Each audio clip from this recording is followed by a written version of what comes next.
So on this episode of Estate CX today, I've got Ben and Adrian, father and son team, but from a mentoring perspective. Ben, owner of Walters in Lincolnshire. We discuss getting on camera, we discuss how mentoring has helped him being new to the industry, someone who's 20 years old and what they see in the industry and going forward. And then we also see from the father side how mentoring should look like, background in perceived ideas in the industry, and how the whole industry is moving forward for the future. Hope you enjoy. So welcome to the show, guys. Hi, afternoon. So back all the way down from Lincoln. So quick intros. Who wants to go first? Adrian from Walters in Lincoln. Also got a lettings business. Obviously, we're here today to talk about residential sales through Walters. Been in the industry for only 10 years, so not exactly a lifetime. Came from corporate world, probably like a lot of people out there. You do corporate world, you love it, and then you think, time for me to do something for me. And that's why me and my wife started the business and sort of taking it from there. And Ben? Yeah, so I'm Ben from Walters Property in Lincoln. Currently the director, sort of working my way through the ranks. Just thought I'd get into property. Seemed like a fun, interesting, fast-paced environment, and then I've sort of flourished from there and I'm really taking the ball by its horns. Good. Was that a bit too cocky? No, that's fine. I have to say, no, it's a good elevator pitch. I would say for that part to it. We've only, so I always call it these relationships. We have struck obviously a relation in the last few months, becoming new clients of ours. And I liked when we've been chatting on camera, like Ben and I have had some sessions and you've had the mentoring with your dad behind you as well from it all. I wanted to get you down really just to,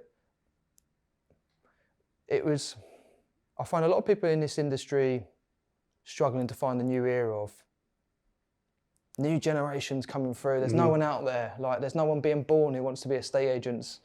They all want to be influencers. Yeah. And also the element of like mentoring in business as well. So what's been nice and what I've enjoyed spending the times we've had is someone younger and fresher in the industry. And I saw a lot of how I used to be in an agency with you, and I could see some of the frustrations that you could have had. And also the impartment of knowledge across from those stages. So like give us a bit of history on the background of like Walters and just general, like. Oh, crikey. We acquired the brand probably 7-8 years ago. Yeah. It's been going for over 223 years in the Lincoln area. And I'll be honest, I think as we spoke before, we purchased it for the brand name. It's a well-recognised, loved brand name in Lincolnshire. And with our other business, we were great at lettings, people said, and we said, yeah, we're also great at selling houses, but we couldn't get across that. So we bought on the business. We knew it needed to be revamped, but to the next sort of how estate agency seemed to work nowadays, it was a little bit set in the ways of, well, this is how my great-great-great-great-granddad did it. And me and my wife had done that, and we've employed managers before, but I always felt that we were employing people that had great knowledge, but also came with it, well, this is how I was trained to do it 10 years ago. Baggage. Yeah, and it's not always bad baggage, it's just, well, that's how I've been taught how to do it. And I think when we first approached Ben to come on board, there was a lot of, but he's our son, is that the right thing to do? And I always go back to when you look at Brian Clough and Nigel Clough, everyone said, oh, Nigel's only in the team because his dad's the manager. And yet he probably had to train twice as hard as everybody else to prove. So we were sort of saying to Ben, yes, come and join us, but it's not a free ride and you've got to prove. And very quickly, Ben started as a sales negotiator. You could see he was, I want to get out there, I want to become a valuer. And he said, well, that doesn't happen overnight. So for 18 months, Ben started at the very bottom answering the phone. Once he became confident answering the phone, you give him a little bit more and a little bit more. And eventually we started sending him out there on the valuations. And because he had none of this baggage, he was just being him. Obviously, watching your podcast and learning more about, well, how does the industry work? What do people want? Because he'd come from, I don't mean to be the McDonald's background, that's all about customer service. So he had that mentality in him. It's about what does my customer want? How do I make my customer's day better? How do I say, have a good day, sir, but in a way that's I'm helping you achieve what you want to achieve. So Ben's number one focus wasn't about, I want to list your house. Ben's always focus is, what do you want to achieve and how do I help you achieve that? And I think that's why he's been successful. I'm just there when how do you help me do that? How do you help me do that? With other businesses we've had, and I think we've mentioned this before, is my job is to get somebody that's got no experience as an apprentice or YTS when I was a youngster, and help them and develop them. And if they're at a position to proceed to the next one, I haven't got one, I shake their hand, give them a hug and say, go for it, go. I've done my job. And that's what gives me the buzz, is I've seen somebody, we've brought them up. Absolutely, they've flourished, they've gone on. And we actually had a lady, a young girl, that left us and came back to us because then we had that position. And my job with Ben, and it can be fractious. I think being father and son gives you that edge that you talk to me, you wouldn't perhaps talk to him yourself about. But I want to see Ben flourish, that he has taken over the business, and I'm there to support him and help him, and sometimes give him that nudge to say, well, just what's the worst that can happen? So Ben, like when did you first start to see? I know you've obviously you've been at effectively 10 years. So you're how old are you now? 20. Yeah. So 10 years old, primary school years, effectively going into your secondary school. Like, when did you look at agency and sort of how because I've had people on the podcast and said, like, my parents like maybe do door knocking and leaflet dropping and all sorts of stuff like that. So what was your early memories of? The earliest memories, of the industry, because obviously they're my mum and dad. It is 24/7. You wake up to them talking about it. They go to work, they come back talking about it. So I think even from the age of 10, it's maybe I wasn't actively listening for it, but it was subconscious. Yeah. And I think from there, as a youngster, your interest grows. I tried to pursue a career in sport and then other things, and then ended up at McDonald's, which is same story as every other footballer. And then I think from there, I just reflected and constantly trying to self-improve. And I was like, this isn't what I want in my life.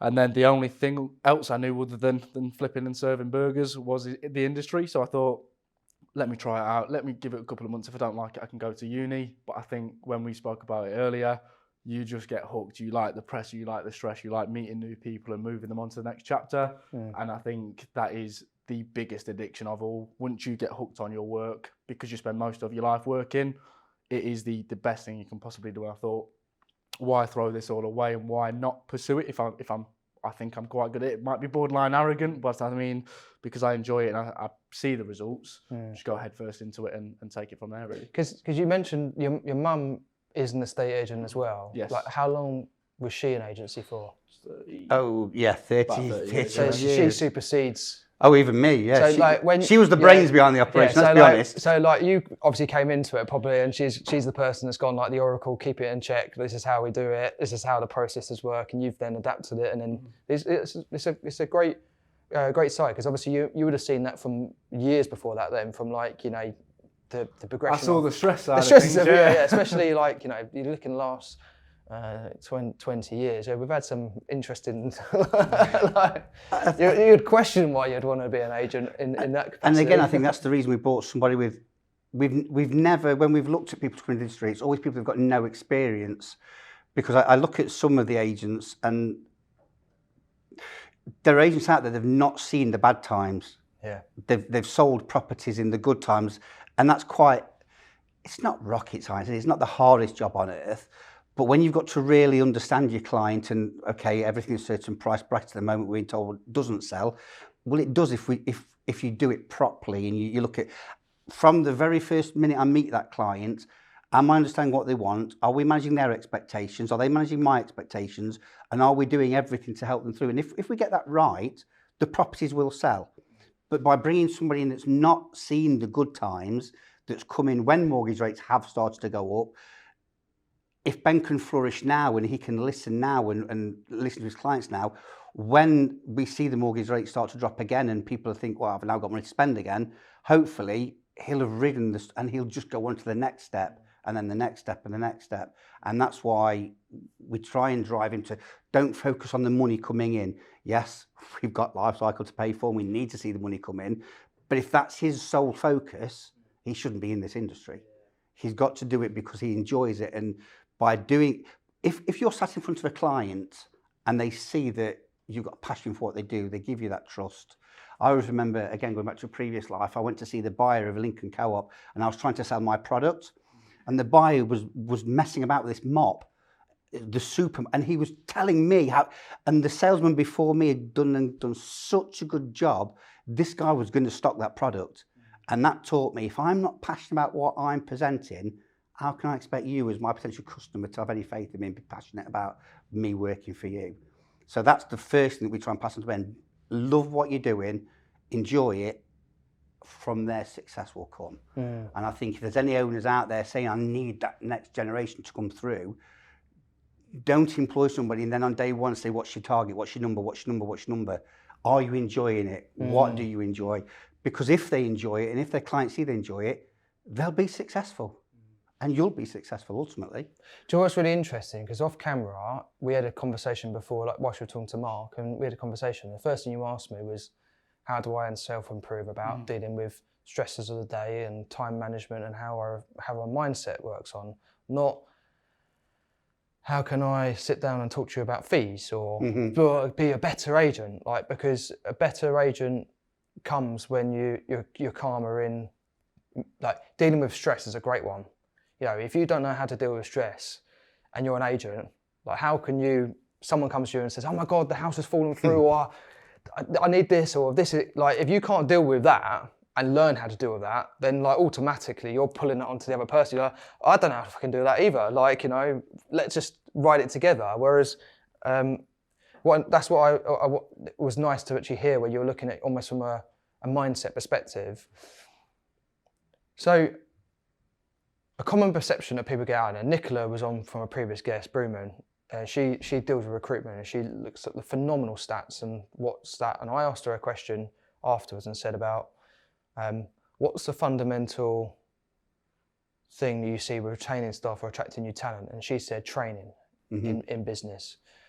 And a common perception is new people of a new generation of an era, like, you know, 20s, even coming below that from, like, you know, the younger teens coming into the market, like, they don't want to learn, they're not interested, they don't, etc. So one of the things that she said also was, to find the new talents of people, you have to be in the pool and finding those people. So, like, she used the analogy that if you're in an Asian area and you're promoting on socials that you love drinking and love partying, you're never going to find the talent of someone who might be in that community who'd come and work for you. So for you, Ben, like, you're different to maybe what other people perceive as, like, the next generation of people coming into the industry. And yes, there's a link obviously with, you know, your mum being a former estate agent, Walters, 10 years, yeah, you're in that. But there's still an element of, there has to be a desire for internally for you to be an agent. So if you've got someone who maybe has listened to this podcast, who's new to the industry, what advice would you give to an agent out there who's starting that? Like, things that you need to, mindset, things you need to do. Yeah, so I mean, when I first started the journey, when I first started in the industry, it was never about just sitting down and looking at the figures. I mean, sometimes probably a downfall because you do need to look at the figures, but it was all about the customer service. And I've got a mentor at the moment as well through Agents Together, the estate agent charity. And we were just talking about prospecting and how he used to deal with it, because you do get a lot of rejection. Probably 99% of the time they either shut the door or don't want to talk to you. So I was sort of going through that because I was a bit down at the time. I mean, I've been door knocking 3 times this week. I've not got anything. What should I do? What did you do? And all he said to me is, don't knock on the door with the intention to steal their house from the other agent. Just knock on the door to introduce yourself. And what he used to do was, if he went out to 20 properties, he just wanted 20 people to know who he was, where he's from, and what he did. And he said ever since he started implementing that, his door knocking figures went through the roof, because if someone came round to your house, you don't want a hard sell. You are in the comfort of your own home. You do not want a stranger pressuring you into anything. And I think ever since I've started implementing that, maybe the results haven't come yet because I've not got my script together. I'm not fully composed with that because it's a bit out of my comfort zone, which is fair enough. Everyone's got to learn. But what I have found is I'm not burning myself out because I'm actually enjoying just talking to them. Oh, I've finally met John from so-and-so. He's got the house. Maybe it comes good in 2 months, but at least he knows I'm there for advice. And then I've got quite a few social media followers from it. So I might not get the business, but at least they know I am there. And then when they follow me, I'm in their feed. So subconsciously, again, I'm there. And I think it is all about touch points. So the more advice I can give, the more touch points. If in 5 years' time I get some business from it, it's just future business. But right now, what it's allowing me to do is wake up in the morning and be excited for the day to go and meet new people, as opposed to wake up being full of doubt and full of hatred that I've got to go and knock on 20 doors to try and get some business. It's not going to work. Let's just stay in bed in my nice warm bed. And then hopefully one day I can do some ice baths and get in that side of things as well. So it's like, so that one's really reframing the perspective, yeah, of what the action is doing. I was speaking to my partner Kel about this last night, and we were talking about perceptions. I was like, how you reframe the mind of what you're doing, and if you reframe it a different way, it can come across differently. So it's like you said, not door knocking to win the business, door knocking to introduce. Well, I think the word that Ben mentioned there, and what he tries to do is, it's about, the word he said was advice. Yeah. So don't go with the intention of, I'm an estate agent, I want to sell you a house. Yeah. I'm here. If you have any questions, ask me. You might never get that person's business, but at some point they might go, you know what, I was having a really tricky time, and there was this agent who I hadn't used who just gave me some advice, and it might never pay off, but it might do. But if Ben just sits there in a little silo and go, I'm only interested in me, why would anybody trust him to help them move house and their biggest, as everyone says, their biggest investment? Ben's there to give advice, and if someone is having a particular bad time, as you said, I think this house is about to collapse, talk to him. He can, right, have we tried this? Have you tried that? Go and speak to your agents and see if they can put you premium property, because they don't know what premium properties, we all do, but it's just give advice. If somebody likes that, respects it, they'll come to you.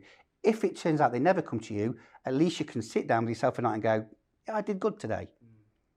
And that, as what Ben says, that's taking that pressure off him that, oh, tomorrow, and if I can just do something good again today, I've had another good day. And before you know it, I've had 20 good days, I've had 30 good days. And success will come. Just don't focus on, I'm here today to earn a fee. Yeah. Because if you only focus on the fee, it won't come long term.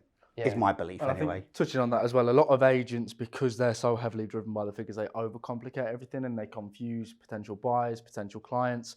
But what I found is, with giving the advice, if you just explain what will happen on evaluation, you've already built that sense of trust and they don't feel pressured into anything essentially. So it is just about being calm and collected and not a vulgar salesman. So coming back to what I was saying at the beginning around a new generation of agency coming through, I know it's obviously a bit difficult because your dad's there as well, but where people say they don't want to get up and door knock, they don't want to answer the phones, they're not driven into sales, they just don't, they're lazy, they don't want to do anything. So what's been your number one motivating factor of makes you who you are, so that you've gone into agency and stepped into those things that common perception the common perception is like they won't do that. I know it's different obviously when it's like your brand effectively, but they're still like 20 years old. Most people assume that a 20-year-old is, they don't get up, they don't want to do this, etc. So like where did that? I think that's the problem. I think that is Pandora's box itself. If you tell someone they can't do it, there is only a set amount of people in the UK worldwide that will go, do you know what, I'll show you I can do it. Yeah. Most young people now, I mean, mental health, as you know, is a massive thing at the moment. So if they're constantly being put down by their boss, oh, they're not going to go door knock, I'm not going to train them how to do it. One, you're not helping them with the tools to go and door knock, but two, you're putting them down, you're putting them back in their box, whereas you need to, even if they've got a boss and the boss wants them to go and door knock, just go and ask for the boss's help. Can you come with me to 5 door knocks? And then that way you're giving them the tools they need as well as the motivation and inspiration. Yeah. Whereas if you just say, if you're a boss and you say, look, go knock on 20 doors, if they've never done it before, they're going to be so nervous. They'll go and knock on the first one, get rejected, they'll go straight back in the box and want to get back into bed or find a new job. So I think it is all about mental support as well as giving them the tools they do need. But I think from my inspiration from doing it is, I do get told you can't do this or you can't do that from either clients, from buyers, from anyone, from mentors. Oh, don't do it this way. I just want to prove them wrong, to be honest. So I think that's my thing. And sometimes you, as everyone knows, you got your down days. You do just want to get back into bed. But I think when you get to that stage, it's not, as we touched on earlier as well, once you get to rock bottom as well, you've always got that goal in mind. I need to get back to the top. I need to do it tomorrow. Let me just switch on. I think you just need to take a small step approach, 1% increase every day for the next 3 months, and then take a step back, have a bit of time to refresh yourself. And then when you go back to it, you're back on top again. And I think people are very worried, especially people my age, that because of social media, everyone's got Lamborghinis, everyone's successful. Why am I not? Yeah. But it is all fake, and I think people don't realise that. So they just need to be the best they can be, and not, oh my God, I'm 22 and I've not got a Bugatti. Just do what you've got to do. And I think the other thing, Rob, is we try and say to Ben is, don't look at your business on today's performance. Because your business isn't about one day. So, okay, Ben's been out door knocking and he hasn't managed to get a single appointment out of it. Don't go, oh, my business is a failure. Think, well, what have I achieved over the last 4 months? Yeah. What do I think I achieved over the next year? Yeah. Your business is for the next 10 years. It isn't based on a 24-hour performance. And I think the idea that no youngster wants to get out of bed, I think that person, if they reflect on when they were 20, their manager was probably saying, oh, you don't want to get... It's a habitual thing. And I think if you show a school leaver, a young adult that wants to get into the industry, that work with me, sometimes I'll get it wrong, sometimes, but let's work together as a team, they will be motivated. I think it's a bit of a fallacy that no young person wants to learn, because I think if they're shown work together as a team and this is what we can achieve, they will be motivated. They might not be as motivated as you want them to be because I've done this for 20 years, but slowly, small steps, just slowly build that person's confidence. And before you know it, as Ben does to us, Ben will say, why are we still doing it that way? And he almost mirrors to me and saying, well, have you thought about this? Yeah. And it's not my job to go, well, no, because that doesn't work. Well, let's try it. If it works, then I've learned something. You've never stopped learning, have you? Do you find? What do you reckon the percentage of managers to leaders are in this industry now? And be honest. That's a really hard one. What do you reckon? Like your views? Like, do you feel like people there are a lot of people become managers? Yeah. Because they've been there 10 years and it's their turn. My question would be to the people who lead that business. What training do you then give that person? Yeah. Are they manager and they've got the title manager and off you go? You've now got 3 staff under you. You're their manager, but have they been taught how to manage? Have they been taught how to read that person? Have they been taught how to? The danger is that manager's got targets, so that manager needs that person to perform to help me hit my target. So it's that cycle of I haven't got time to sit down with you and show you how to do it. Just do what I tell you. Yeah. But then, as we all know, that person's just telling for the next 20 years, as opposed to my manager. Can I have 3 months bit of leeway to help me develop that person so they learn and they don't need me to help them do their job. They learn and they come back to me and we work as a team. There is, yes, you're a manager, but you haven't been taught how to be a leader. So I'm not always saying it's the manager's fault. Everybody, when they get promoted and they become a manager or a senior manager or an area director, they need the tools to help them be a better person, to help the people they manage be better people. So it happens at every level. Ben needs advice. I need advice. We've all got to learn. We've all got to move forward. You can't just say, you're a manager, you've got 5 staff, off you go.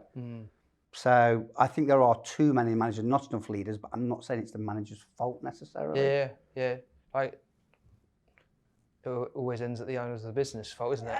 Yeah. It's a leadership fault. It's a leadership fault still at the end of it. Whether absolutely. And I've seen it quite a few years over the industry where you recruit someone who's a valuer, and then they're like, oh well, the next route is manager. And I have conversations with business owners saying that person is not. They're good at sales, but they'll be shit at managing or leading. And then a year later, it's like they've gone because I've had to demote them. And obviously, especially when you go from a value position, you go, holy grail, I've made it, I'm branch manager.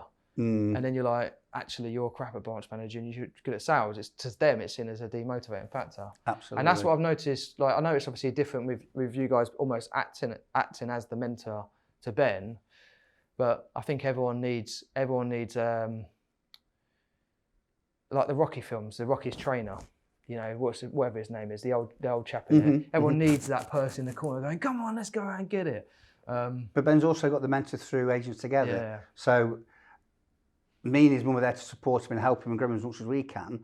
But I don't take it as a blight on me that he's got a third party person helping him, because ultimately the more people that you can take influence from, the better person you become. Similar to Sponge, what we've been doing since we've been working the last few months, like, you know, getting on video, championing it. Like I'm a mentor of Agents Together as well, and the chap I'm working with at the moment, like even just today, I was like, we're talking on a scale of 1 to 10 how he's feeling, and he's in that dip at the moment. And it was a quick message today saying, I'm proud of you, you're a champ, keep going, because we're getting you out of that rut just by mindset changes. So it does have a massive effect on. And I think the fact that Ben's got a third party, so I will tell Ben, you need to get on video more. Yeah. But hang on, Rob said, I need to get on video more. Guess what he does? Yeah. So it just, you've got 2 or 3 people that are telling Ben the same, but he'll take something you say different to something I say, because it's a different, I think they call it proximity bias, I think, where they say like, you're too close to this person, but this person's there. But I think my probably advice for anyone that's young in the industry, no matter if you're a Saturday boy or girl, or you're a sales neg or a value or whatever you are, just get a mentor. I mean, Agents Together is an amazing thing, because if you are having a bad week or a bad month and you're in the rut, as you just said, with your mentee, their manager will probably be hard on them because they're not hitting their numbers, whereas your mentor will bring you out of that because they're not that close to you in terms of business relationship, but you can just work together to get yourself out, and then you perform better, which means your manager will be easy on you, which means you'll excel even more. So it is, Agents Together, I think, is an amazing thing for motivation, for inspiration, and for sort of collaborations in terms of ideas you've got. I think it's definitely a good thing to do. I mean, there's a question for you actually, Rob. Is since me and my wife have been in the industry, now I'm getting questions. Yeah, I've come out of corporate world where I would speak to people from other companies because there wasn't a conflict. And the thing I found very strange is agents don't seem to, in the same time, don't seem to talk to each other, and they don't. And I find that quite strange. Is yes, I want your business, you want my business, but surely the pie's big enough for everybody to bounce off each other. So I would say, going back to what you originally said, generations of generation. You go back to traditional corporate was the corporate was the centre of ascendancy. Like independents were around, but a lot of the independents were from corporates, and they got fed up with being in that corporate environment, so they set up independents. But the mentality of how you see your market to a lot of those traditional, I'd say more the generations that have been around longer have been imparted to be like dog eat dog, no collaboration. Like, I don't talk to you in the street. Whereas me as an agent, I used to be on a chairman group. I used to be a part of a business improvement district board. So I love collaboration. It's all about collaboration. It's in the heart and the soul of what I do. So I'd go down the street and talk to some people, and it'd be very apparent, like some of the independents that are newer, fresher to the market, love to collaborate. Some of the corporates would talk to you, badmouth you, all sorts of stuff. And you're thinking, Jesus, but then that's like the competition, isn't it, that you come back with? It's just crazy. But we as surely as an industry, we all owe a duty to each other to be, does the actual client know what an agent does? Yeah. I don't have a single phone call, Ben will tell you different, where someone's saying, oh, my solicitor, they're charging me for it, they haven't, but an agent says, well, I'm paying you, what are you, but they don't see everything that goes off, and I think that was probably a bit of a shock to Ben, is how much is involved after I've won. I'm just gonna I'm gonna get the listing, pictures. Yeah. But if we're agents, we're more of, we're a united team here, let us educate people, perhaps we wouldn't be partnerships worried about the fees we're charging. Partnerships and anything else, I'd say, isn't it? Yeah, it's we all want the same goal. And I get, for anyone who is listening to this, and anyone who of our communities listens to this, like that proof has been shown in what you said about, you know, creating those videos for everyone out there and doing the bits and pieces within that, and sort of helping the community. That is what we set up our community group for, and why we believe in what we're doing as a brand. It's like finding a collective group of agents who want to collaborate. Absolutely. And like even when someone says, oh yeah, but you know, until someone comes in my town, and Mark's usual response is like, you still will collaborate because you have your market, and you have your market. But if you don't know your end goal and your end clients and who you are and what you stand for, then naturally you'll see yourself as and like I remember 2 agents in the same town, both using life cycle, both in the same markets, how they propositioned themselves and who they were, how they found people, their tone of voice, how they marketed. Their businesses were completely end of the spectrum. Mm-hmm. And the only difference was one was about the competition of the other one and doing all that and thinking about how do I do this, and you could tell their negative tone on how they looked to perceive the market. Everything was a problem. And the other one was, I like to strive and change, and like you said, move into new things. I'm going to get on video, and she never did video before, and it was so polar opposite when you started to work with those sort of people. And the only difference was actually how they perceived their thought process, how they collaborated, what they did differently. If you've got 2 or 3 agents in the same town going after the same marketplace, because this is such a people-person industry, one client that really likes Ben, you might have another client that hates Ben. They just they just can't. So therefore, that's where the other agent comes in. That their salesperson or the face of the business, they actually build a strong relationship. So you can't have 100% of your marketplace because people buy people, and not everyone's going to buy everybody. So this is where I don't really understand. Well, why can't we be never price fixing? But why can't we be working together? Why can't we help and support each other? Yeah. Because I'm not going to win all the market. It's impossible. So there has to be other players out there that can do things we don't do in a different way that another client likes.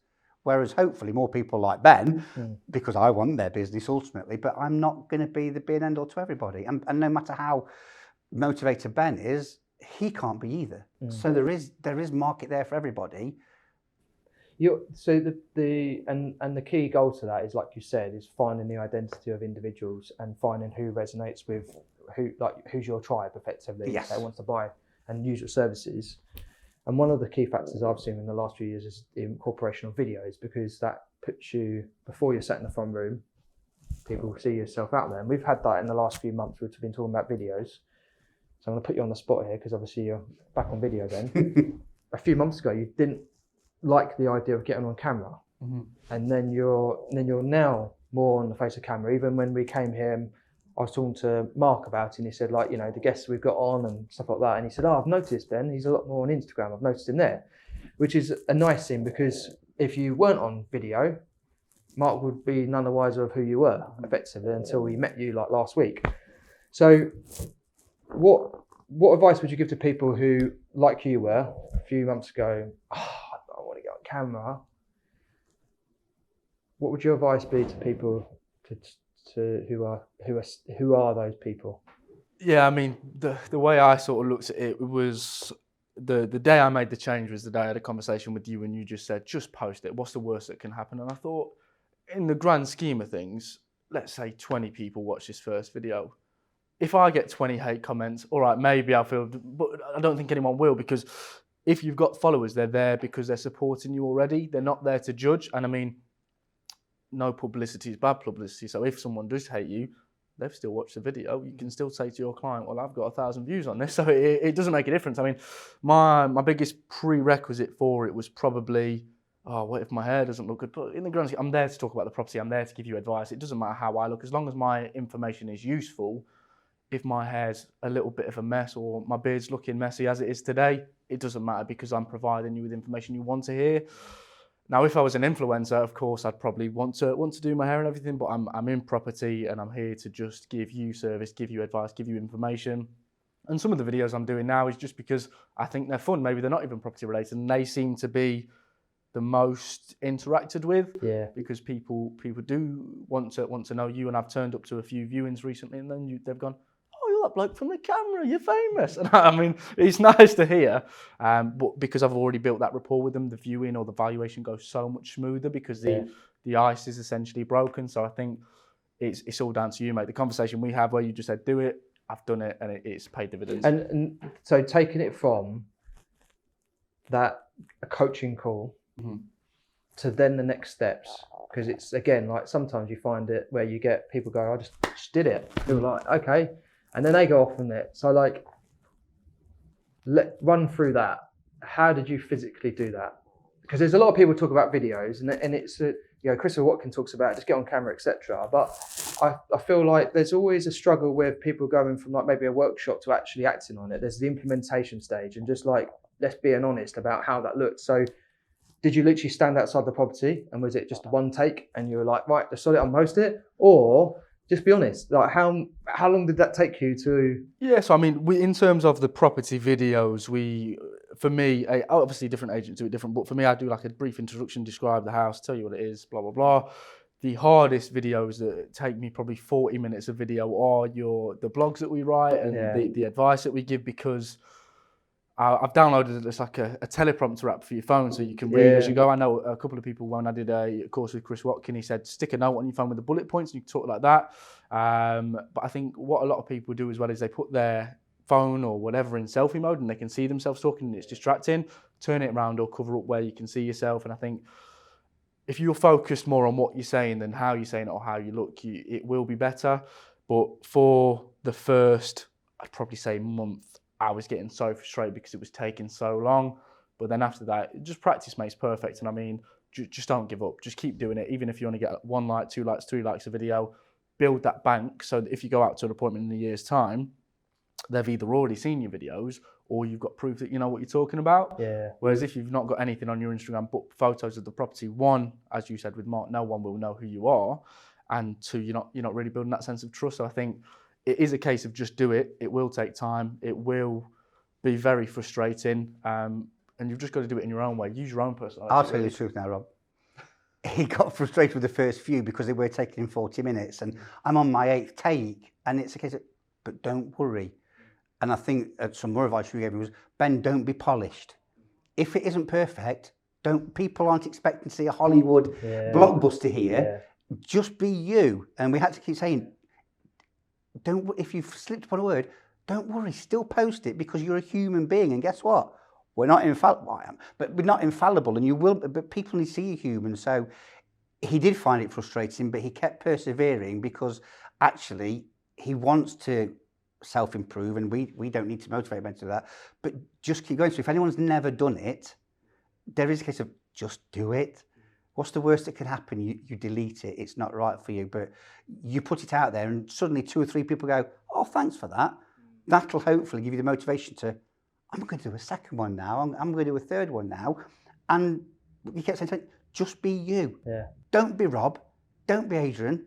Just be Ben. Because that's who people want to see. And actually, that's what people will see on the valuations. You don't go, actually, do you want half a valuation? Can we delete all this? I'm going to come back here because I need to be this person. So like it comes, and you get to the point where you get to the point where you just don't give a shit anymore. Mm-hmm. Like, I'm just going to post this video, and if people like it, like I said to a lot of people, it's authentic versus perfect. I think that's as long as you're not political, racial, whatever you want to do out there, as long as you're not, it's politically incorrect to what you're trying to say on there, then you're going to find your tribe. And like you said, if you don't find people who resonate with it against other people, you then become a vanilla agent. Mm-hmm. And then you're in a dangerous game because you just look like the same as everyone else. So there has to be a fundamental belief in what you're doing and why you're posting this stuff and your advice and stuff like that. And if you don't get the conflict or the comments or people talking about that, then actually, like, it's a dangerous place to be in because you're just in non-identity land.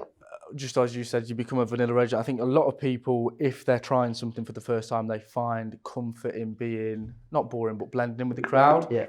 But as everyone knows that goes through self-improvement, when you're out of your comfort zone is when you grow, is when you get new followers, is when you understand what you're doing more and you find your sense of purpose. But if you blend in, how many people do spend their time on Instagram a day? 5 hours a day, 6 hours a day? They just scroll mindlessly. So you need to do something that stands out. And if you are vanilla, I don't think it's going to do anything beneficial.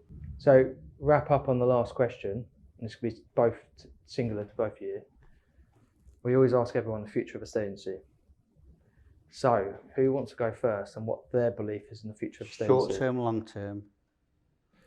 Both, if you want to. I think short term it's going to be tough out there. There's no denying that. I think there will be a little bit of movement next year in the marketplace, in the cost of money. I think that'll give people confidence.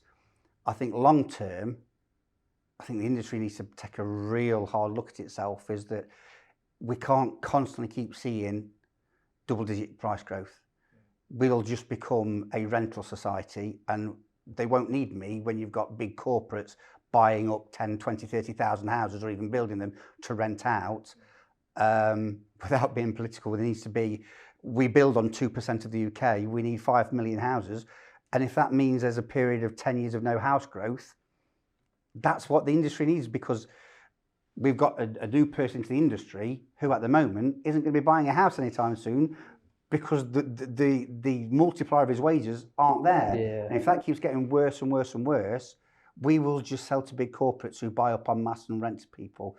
We need wage growth, and we need society to catch up with that. We've not got 40 years mortgages. We've not got 3 generational mortgages. That attaining a home is affordable for everybody. And then as agents, we can grow on the back of that. If there are another 5 million houses that need to be sold, they need somebody hopefully to sell them. But if we constantly just go down the 10%, 20% growth, we won't be required, because it won't be the ordinary member of the public buying a property. It'll be some buyer sat in a corporate office that says we need 10,000 new houses to rent out. So I think we've got to be very careful that we don't kill the goose that laid the golden egg ultimately. Good response there.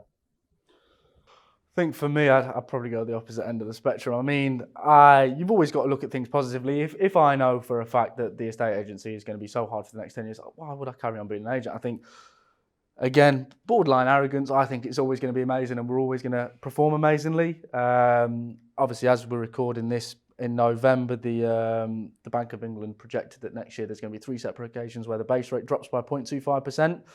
And what I've found already as of December is people are feeling a little bit more relieved because they do their own research and it's not as doom and gloom at the minute. So I think next year will be a slight improvement on this year. Things will look a little bit healthier. As to the long-term effects of the industry, I'm honestly not too sure. I've been in the industry for 2.5 years and it's always been tough. So I've never known an amazing market. But I'm just going to sit here and say it's going to be amazing in 5 years and we're going to sweep up. I think, like you always say, with any marketplace, there's going to be winners and losers. Mm-hmm. And if you can at least take a positive mindset into that, you know, there's a couple of people that got to a point on social media where you see them in good markets, they're complaining because it's too busy, I can't do it, too much stress, and then when the market's tough, it's complaining again because its market's tough, and it's like, Jesus, when is a good market for you? So it really comes back to, like, ultimately what you're looking to achieve out of your life, and whether the work you do supplements that in a way that you actually still enjoy it, really, than anything else. Yeah, I think that's one of my business morals as well, is no matter what month I'm in, no matter how everything's performing, I will not take many properties over. I will not take any more than 20 properties on per month, because if I do, I'll become a busy pool and I can't give them the service. So whether it's a good market, which I'm yet to see, which hopefully it can come next year, whether it's a tough market or whether we're in a mediocre market, if I'm just looking to get 20 a month to give them the service, then we can get the referrals come in, you get the great reviews, you feel a sense of worth as well because you're helping them, they're happy. And I think that is the future of the industry. I think people right now, they're looking for more bespoke packages and the service, as opposed to just give me your cheapest fee and treat me like a number, because I'm yet to meet someone that's wanting that. Yeah, because I think like even David we had on from By Design, he was saying like 2 markets, and we use the analogy of, like, there's going to be people who might want to go first class, and there's going to be people who want to go into just the general economy, and there's going to be a divide, and the danger is to be in the middle of that, being the curtain in the middle of it. So, like, you stand for good fees, good service, memorable experience, hand on hand, like one-on-one, or Purple Bricks is free now. I think it is, free. Do it yourself. We don't care. Hopefully you get it sold. I think estate agencies is now becoming like most other industries out there. If you look at the grocery industry, you've got the bottom end of the market doing really well with Aldi and Lidl, and you've got the top end of the market doing well. Those unfortunate souls in the middle, they have nowhere to go. They're not offering great service, not offering the cheapest price. And I think we now start to see that there will always be the client that wants to pay £599 including VAT. Good luck to them. Whereas we'd say, well, we're 3%, we're proud with 3%, but we'll achieve what you want to achieve. We'll work with you to make you sell faster, get you what you believe the house is worth, because, as Ben said, I'm only got a small pie I'm playing with. Yeah. So I can phone my vendors every single week and we can look at, this is your stats for this week. How can we improve on that and give them that advice? Whereas we can go down the route of, we're going to list 100 houses this month, but I've now got to employ 10 more staff. So my profitability isn't there to be able to give that service. But there will be people that I just want it on the, and if it sells at that price in 2 years' time, I'm happy with that. And great, but that's not the market that we want. And I very much would agree with David that you've got to set yourself, this is the category I'm going, I want to give great service. I want to talk to people that want great service. And that's why you're not always going to have 100% of business in your town, because there are times people say, I only want that, thank you very much. And that's not for us. And that goes into full circle. You're talking about getting on camera, talking about what you believe, finding those people. And I think we had a conversation off camera that's got me thinking as well, that I'll be doing over the Christmas period, is identifying what we stand for. So if I'm sat in front of a client or anything, or even if I'm just looking to improve myself, I want it to revolve around my morals, my business morals. And if someone is wanting a cheaper fee, I'm not afraid to go, okay, well, I don't think we will work well together. Because as a lot of agents say, focus on the figures and the numbers. And let's say they're a 1.5% agent and they go, well, I'll pay you 1%, and the agent drops straight away. You're doing your other clients a disservice, because they're happy to pay the 1.5%. But if someone pays 1% and gets the same service, why have they paid more? And they're usually the ones that are going to take up even more time that you can't Exactly, yeah. Well, guys, appreciate you coming down from Thank Lincoln you today. very much for your time. Thank you very much for joining us today. Brilliant. Cheers. Thanks, Rob.